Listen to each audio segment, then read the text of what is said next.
Les finesses et les trahisons ne viennent que de manque d'habileté. Les vrais moyens d'être trompé, c'est de se croire plus fin que les autres. La trop grande subtilité est une fausse délicatesse, et la véritable délicatesse est une solide subtilité. Il suffit quelquefois d'être grossier pour n'être pas trompé par un habile homme. La faiblesse est le seul défaut que l'on ne saurait corriger. Le moindre défaut des femmes qui se sont abandonnées à faire l'amour, c'est de faire l'amour.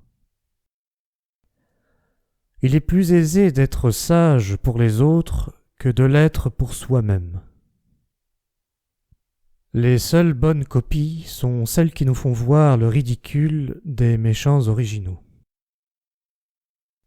On n'est jamais si ridicule par les qualités que l'on a que par celles que l'on affecte d'avoir.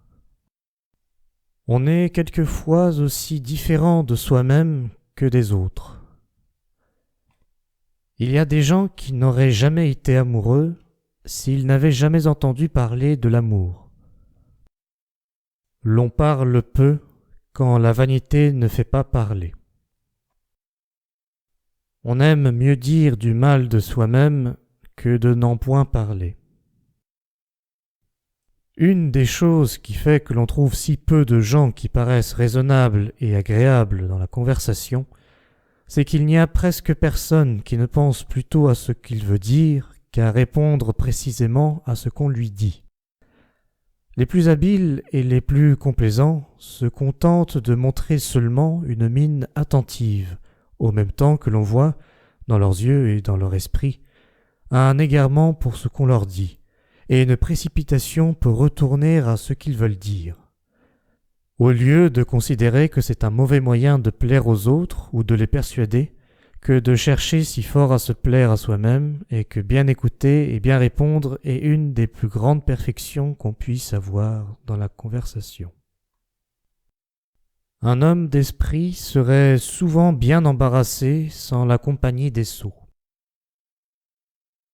Nous nous vantons souvent de ne point ennuyer, et nous sommes si glorieux que nous ne voulons pas nous trouver de mauvaise compagnie.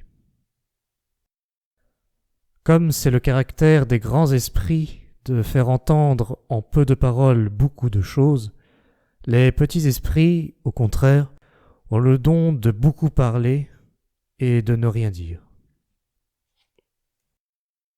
C'est plutôt par l'estime de nos propres sentiments que nous exagérons les bonnes qualités des autres, que par l'estime de leurs mérites. Et nous voulons nous attirer des louanges, lors qu'il semble que nous leur en donnons. On n'aime point à louer, et on ne loue jamais personne sans intérêt. La louange est une flatterie habile, cachée et délicate, qui satisfait différemment celui qui la donne et celui qui la reçoit. L'un la prend comme une récompense de son mérite, l'autre la donne pour faire remarquer son équité et son discernement. Nous choisissons souvent des louanges empoisonnées qui font voir, par contre-coup, en ce que nous louons, des défauts que nous n'osons découvrir d'une autre sorte. On ne loue d'ordinaire que pour être loué. Peu de gens sont assez sages pour préférer le blâme qui leur est utile à la louange qui les trahit. Il y a des reproches qui louent et des louanges qui médisent. Le refus des louanges est un désir d'être loué deux fois.